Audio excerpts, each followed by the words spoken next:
ಗುಂಡಗಿರಿ ಅಲ್ಲ, ಅವರು ಎಫೆಕ್ಟೆಡ್ ಪರ್ಸನ್ನು ಅವ್ರು ಗಲಾಟೆ ಮಾಡೋದ ನಮ್ದು ಅಳಿಬಾರ್ದು ಅಂತ. ಅದೇನು ಸಿ ಎಮ್ಗೆ ಅದಕ್ಕೂ ಸಂಬಂಧ ಇಲ್ಲ. ನಿನ್ನಾಗಿದ್ದು ನೋಡಿದ್ರಲ್ಲ, ಟಿ ವಿಯಲ್ಲಿ ಬಂದಿದೆ, ಎಲ್ಲ ವಾಟ್ಸಪ್ದಲ್ಲಿದೆ. ಅವ್ರ ಅಧಿಕಾರಿಗಳು ಹಳ್ಳಿಗೆ ಬಂದಾಗ ನಮ್ದು ಅಳಿಬೇಡ ಅಂತ ಅವ್ರಿಗೆ ಗಲಾಟೆ ಅಷ್ಟೇ.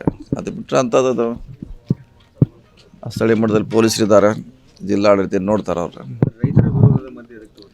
ಇಲ್ಲ, ಅವ್ರಾಗೀಗ ಅವ್ರು ಹೇಳ್ತಾರೆ ಮಿಕ್ಕಿದ್ರೆ ನಮ್ಗೆ ಕೊಡ್ತಾ ಇದ್ದಾರೆ, ಅದನ್ನು ಅಳಿತಾ ಇದ್ದೀವಿ. ನಾವು ಯಾರು ಕೊಡ್ತಾಯಿಲ್ಲ ಅವ್ರದ್ದು ಅಳಿತಾ ಇಲ್ಲ ಅಂತ ಹೇಳಿದ್ದಾರೆ ಅವ್ರು ಅಷ್ಟೇ. ಅವ್ರದ್ದು ಯಾರು ಫೋರ್ಸೇಬಲ್ ಮಾಡ್ತಾಯಿಲ್ಲ ಅವರು. ಯಾರು ಸೋಮೋಟೋ ಕೊಡ್ತಾರೆ ಅವ್ರದ್ದು ಮಾತ್ರ ನಾವು ತೆಗೆದುಕೊಳ್ತೀವಿ, ಅಳಿತಾ ಇದ್ದೀವಿ ಅಷ್ಟು ಹೇಳಿದ್ದಾರೆ ಅವ್ರು. ಮಿಕ್ಕಿದೆಲ್ಲ ನೋಡೋಣ, ಅಲ್ಲಿ ಲೋಕಲ್ ಡಿ ಸಿ ಅವ್ರದ್ದು ನೋಡ್ಕೋತಾರೆ ಅವರು. ರಾಜ್ಯದ ಬಹುತೇಕ ತಾಲೂಕುಗಳಲ್ಲಿ ಬರ ಆವರಿಸಿದೆ. ಸರ್ಕಾರದ ಆತಂಕ, ಬರ ಪೀಡಿತ ತಾಲೂಕುಗಳನ್ನು ಘೋಷಣೆ ಮಾಡಬೇಕು. ಸರ್ಕಾರ ಇನ್ನೂ ಸಹ ಸಮೀಕ್ಷೆ ಇಲ್ಲ, ಅದಕ್ಕೆ ಅಂತ ಮಾನದಂಡ ಇದೆ. ಅದಕ್ಕೆ ಸೆಂಟ್ರಲ್ ಗೌರ್ಮೆಂಟ್ದು ಸ್ಟೇಟ್ ಗೌರ್ಮೆಂಟ್ ನಾರ್ಮ್ಸ್ ಇದೆ. ಆಯ್ತು ಮ್ಯಾಂಗೆ ಮಾಡಬೇಕಾಗತ್ತೆ. ನೋಡೋಣ, ಇನ್ನೊಂದು ಸ್ವಲ್ಪ ಕಾದು ನೋಡಿ ಡಿಸಿಷನ್ ತೊಗೋಬೋದು ಸರ್ಕಾರ.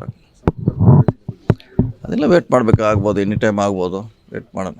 ಬೆಳಗಾವಿ ಜಿಲ್ಲೆಗೆ ಹೆಚ್ಚಿನ ಸ್ಥಾನ ಬೇಕು ಅಂತ ಹೇಳಿ ಆಗ್ರಹ ಮಾಡಿ ಕೇಳಿದ್ದೆ, ದೊಡ್ಡ ಜಿಲ್ಲೆ ಇದೆ, ಹೆಚ್ಚು ಕೊಟ್ಟರೆ ಡೆವಲಪ್ಮೆಂಟ್ಗೆ ಅನುಕೂಲ ಆಗುತ್ತೆ. ಆಸಿಫ್ ಸೇಠ್ ಅವರು ಹೇಳ್ತಾ ಇದ್ದಾರೆ, ಉತ್ತರ ಕರ್ನಾಟಕದಲ್ಲಿ ನಾನೊಬ್ಬನೇ ಮೈನಾರಿಟಿ ಶಾಸಕ, ಅದರಲ್ಲಿ ಏನು ತಪ್ಪೇನಿಲ್ಲ, ಅದ್ರಾಗೇನು ಕೊಡಬಾರ್ದು ಅಂತೇನಿಲ್ಲ. ನೀವು ಅವ್ರ ಪರವಾಗಿ ಕೇಳಿದ್ರಿ ಹೈಕಮಾಂಡ್ಗೆ ಅಂತ ಹೇಳಿ. ನೋಡೋಣ, ಅವನು ಕೊಟ್ಟರೆ ಏನು ತಪ್ಪೇನಿಲ್ಲ, ಹೆಚ್ಚಿಗೆ ಕೊಡಿ ನಮ್ಮ ಜಿಲ್ಲೆಗೆ ಅಷ್ಟೇ. Thank you.